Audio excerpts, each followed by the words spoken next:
ऊपर वाले ने इतनी लंबी उम्र दी है मुझे कि जिंदगी में इस अपने महान देश के इतिहास को जिया है, उसे देखा है और उसकी टुकड़ों को अपने अंदर समोया है।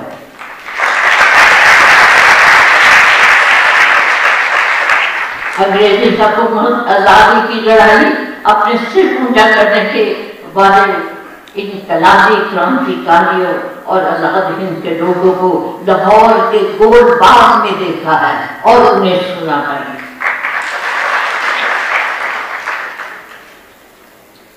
आंदोलन और फिर विभाजन और फिर आजादी। आजादी हमारा पैदाइशी हक है, ये नारा हम सुन रहे थे और अपने अंदर उसे उगा रहे थे। दोस्तों, ये किस्सा फिल्म का और कहानी नहीं है, एक विचारधारा की हकीकत है जिसे संकीर्ण राजधानी के अटल जी को बुला दिया और हम महादेश पर इस बार फिर अपना हिंसक दर्शन बर्पा किया है। क्या सचमुच ये हिंसा और घृणा की मुद्राएं हमें चाहिए? नहीं चाहिए। ये देश टूट रहा है। बहादुरी, फिर दादरी और हिंदुत्व के नाम पर फिर बहादुरी सकता। किसी भी विचारधारा का प्रभुत्व की हेकट पट्टी पर अगर ठुके तराजू में एक पंडे में संदूकची हो और दूसरी में बंदूकची हो तो आप लोकतंत्र के मूल्यों का आनंद देख सकते हैं।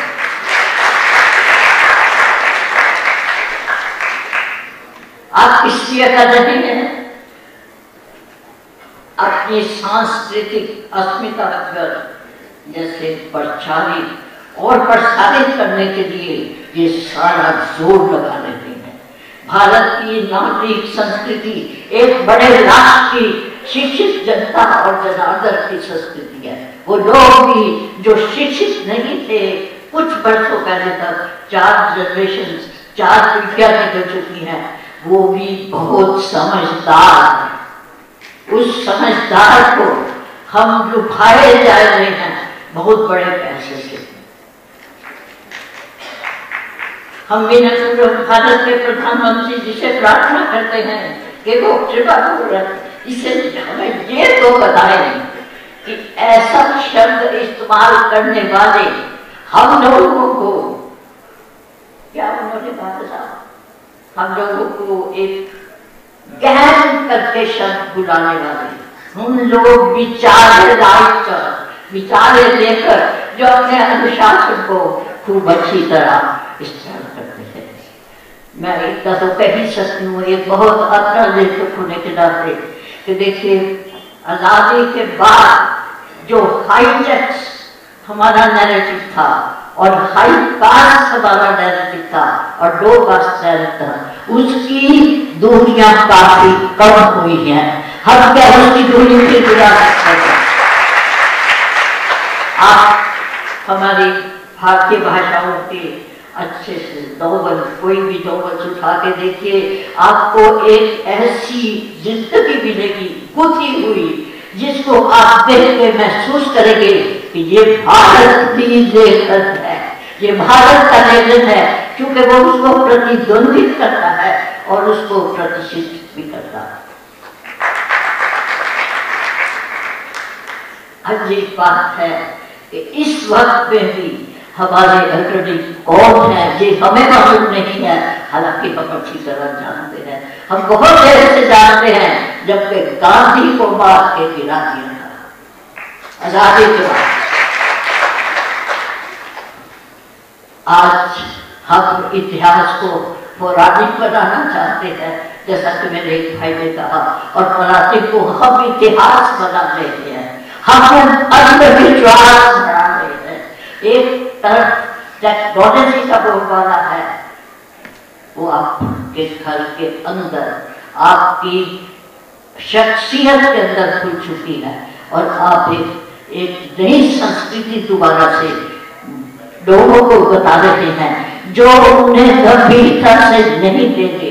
हम यह उम्मीद करते हैं कि इस मुल्क में पिछली सदियों में भी इतने समझौते नहीं हुए, इतनी समझ तो रही है उन्हें कि हमें क्या करना चाहिए। दोस्तों, हमारे देश का ताना माना, इसकी वैचारिक संस्कृति और गहराई और प्रखरता के लिए हम विश्व प्रसिद्ध है। ये हम लेकर नहीं कह रहे, हम अपने दर्शनों की बात कर रहे हैं, अपने उपस्थितों की बात कर रहे हैं।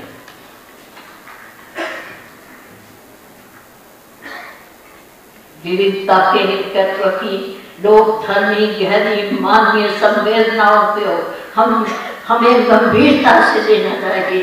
ये एक खतरों का वक्त है, ये मुठभेड़ और मुंहजोड़ का वक्त है जो हम पे डाला जा रहा है। हमें राष्ट्र के महामहिम के सामने नतमस्तक हैं जो राष्ट्र को आगाह कर रहे हैं, राष्ट्र को आगाह कर रहे हैं कि हमारी बौद्धिक संस्कृति में समाजित है विश्व परिवार की भावनाएं, एक और लोकतंत्र मूल्यों की अवधारणा।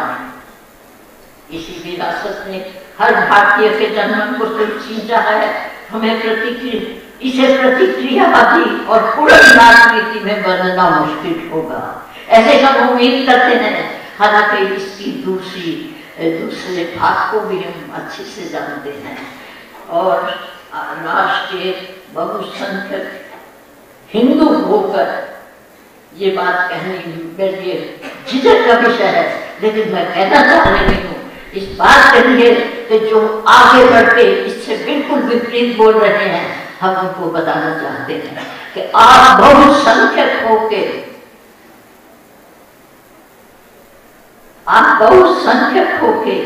कम संख्या वाले लोगों की तासीर दुनिया के आगे रख रहे हैं। क्या बात है कि अब आज भी ये सब हो रहा है और आप भी आप में देख सकते हैं कि वो देख रहे हैं कि मुसलमानों की संख्या कितनी है। ये देखने की जरूरत नहीं है किसी भी राष्ट्र को जहाँ इतनी बड़ी दुनिया हो और आपके पास एक ऐसा इकोनॉमिक प्रोग्राम हो जिसे आप दुनिया को नई रास्ते पे ले जा सकते हैं। आखिर राष्ट्र के बहुसंख्यक हिंदू होकर हम अब भी किससे डर रहे हैं। ये भारतीय संस्कृति, सभ्यता और लौकार, गहरी मानवीय संस्कृति और विश्व प्रसिद्ध भारतीय संस्कार को हम क्यों भीड़ रहे हैं और अपने लेखक और बुद्धिजीवियों को तरेर रहे हैं, उन्हें मान रहे हैं क्योंकि उन्हें ज्ञान या मैन्युफैक्चर कर रहे हैं। इसके लिए मैं इतनी शर्मिंदा हूँ कि कोई भी पढ़े लिखे लोग, अपने जो लिखने वाले लोग हैं, जो सोचने वाले लोग हैं, जो बुद्धिजीवी लोग हैं, उन्हें ज्ञान करके भुला सकते हैं। और ये सिर्फ एक आदमी का काम नहीं है। हम अपने प्रधानमंत्री जी से ये पूछना चाहते हैं कि साहब वो कौन है नागपुरी संस्थान में जो हमको ये कह रहे हैं।